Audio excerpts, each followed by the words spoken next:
এর মধ্যেও এই স্বাক্ষরগুলো করায় দিতে পারে, তাহলে তো একটা ইলেকশন সুন্দর করে হতে পারে। আর যদি না পারে তাহলে তো আমি নিজেই সন্দিহান যে আসলে ইলেকশনটাই 10 তারিখে করতে পারবো কি পারবো না।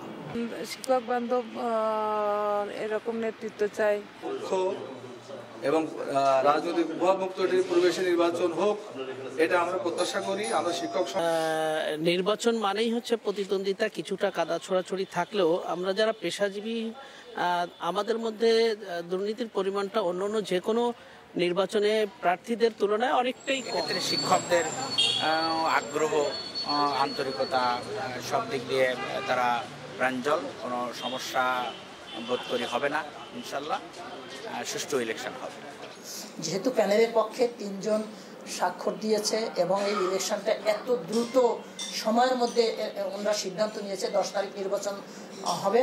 আমি ধরেন গত পরশুই ইউনো মহোদয়ের নিয়োগপত্র পেয়েছি, জনের সাপোর্ট দেব। তো এখন যদি ওনারা আজকে কালকের মধ্যেও এই স্বাক্ষরগুলো করায় দিতে পারে, তাহলে তো একটা ইলেকশন সুন্দর করে হতে পারে। আর যদি না পারে তাহলে তো আমি নিজেই সন্দিহান যে আসলে ইলেকশনটাই 10 তারিখে করতে পারবো।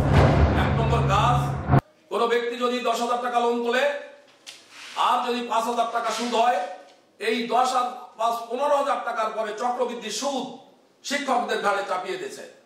এই শিক্ষকরা আজকে সুদের বোঝায় জর্জরিত। আমি শুনেছি গতকালকে আমাদের হালিম ভাই একটা স্টেটমেন্ট দিয়েছে, দেখলাম একটা সাক্ষাৎকার দিয়েছেন, সেখানে উনি বলেছেন যে চক্রবৃদ্ধি হারে আমরা সুদ নিচ্ছি শিক্ষকদের কাছ থেকে।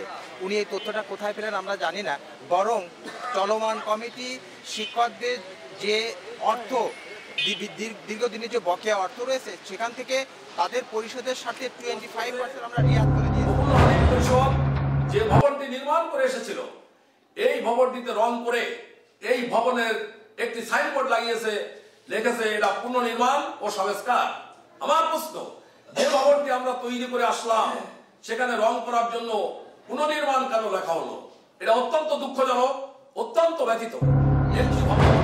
আমরা যে পুনর্নির্মাণ করেছি, সংস্কার করেছি, আজ থেকে 3 বছর আগে এটা আমরা করেছি। ওনারা আজকে 3 বছর পরে নির্বাচনের সময় সেটা অভিযোগ দাখিল করতেছেন যে এটা পুনর্নির্মাণ এবং সংস্কার কেন লেখা হলো। আমাদের তো এখানে নির্মাণ তেমন কিছু দেখতে পাচ্ছি না দৃশ্যমান। আমরা মূলত আমাদের যে বারান্দা এবং গ্রিল, এই দুটো জিনিস আমরা নতুন করে নির্মাণ করেছি, আমাদের রান্নাঘরটা নতুন করে নির্মাণ করেছি এবং পুরো আছে সমিতির অফিসটাকে আমরা সংস্কার করেছি। আমাদের অনেক ঘাটতি ছিল ওখানে, সেই সংস্কার করে আমরা ওখানে একটা নাম দিয়েছি পুনর্নির্মাণ এবং সংস্কার। হ্যাঁ, আমরা নির্মাণ করেছি, হয়তো দোতলা করতে পারিনি, কিন্তু আমরা রান্নাঘরটা করেছি, আমরা বাথরুমটা করেছি নতুন করে। সেক্ষেত্রে এটুকু তো আমরা লিখতেই বিমানচন্দ্রবন্দী, কারণ বিমানবাবু সৎ লোক কিন্তু তিনি অযোগ্য।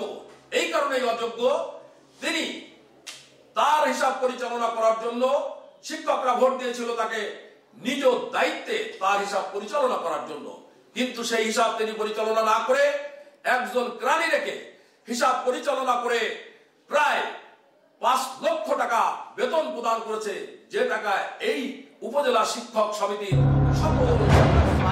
টাকা দিতাম। আমরা হচ্ছে যে এটা চিন্তা করলাম যে 2 জায়গা থেকে অফিসে একজন লোক বসা দরকার, তাহলে মানুষ সেবা পাচ্ছে না। এই জন্য আমরা তাদের টাকাটা বন্ধ করে দিয়ে সমঝোতার মানে আলোচনার ভিত্তিতে, সিদ্ধান্তের ভিত্তিতে তাদের এই 6,000 টাকা বন্ধ করে দিয়ে আমরা 4,000 টাকা দিয়ে একজন আমাদের শিক্ষকদের ভিতর থেকে একজন অফিস সহকারী রেখেছি। ওই টাকাটা বন্ধ করে দিয়ে বরং প্রত্যেক মাসে আমরা 2,000 টাকা সেভ করেছি। আমরা অতিরিক্ত টাকা ব্যয় করিনি, তাদের টাকা দিয়ে না, এই অফিস সহকারীকে টাকা দিয়ে সারাক্ষণ অফিস চৌকি দেয়, কাজ করে। ত্রিবার্ষিক সম্মেলনে 10 তারিখে 10ই ডিসেম্বর জামিয়া বাজার হাসপাতিয়া স্কুল অ্যান্ড কলেজে যে ত্রিবার্ষিক সম্মেলন হবে, এই ত্রিবার্ষিক সম্মেলনে তাপস আলম জাফর পরিষদে আপনাদের মূল্যবান রায়টি প্রদান করে আপনারা আমাদের একটি বার সুযোগ দিন।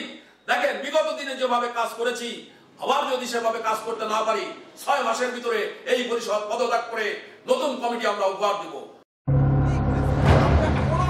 সমিতির একটা পয়সা যদি কেউ অপরাধ, অনিয়ম, দুর্নীতি দেখাতে পারে, আমি 1 টাকার বিপরীতে 1,000 টাকা করে, 10,000 টাকা করে আমি জরিমানা দিয়ে দেবো ইনশাল্লাহ। কত জায়গায় যেখানে যে শিক্ষার ক্ষেত্রে তাদের যেখানে বাধার সম্মুখীন হয়, অফিস আদালতে, সকল জায়গায় তাদের সাথে থেকে আমি এই কাজগুলো করে দেওয়ার চেষ্টা করি এবং নিঃস্বার্থভাবে। এরা শিক্ষক সমাজ জানে যে কারণে আমাকে পরপর 3 বার তারা নির্বাচিত করেছে যে এই মানুষটা যদি আমাদের নেতা থাকে তাহলে আমরা সকল ক্ষেত্রে অন্তত আমাদের সেক্টরে যে কোনো সমস্যার সম্মুখীন হলে আমরা তার মাধ্যমে তাকে সাথে নিয়ে যে এই সমস্যাটা আমরা মোকাবেলা করে সফলভাবে আমাদের সমাধানটা ঘরে তুলতে পারবো।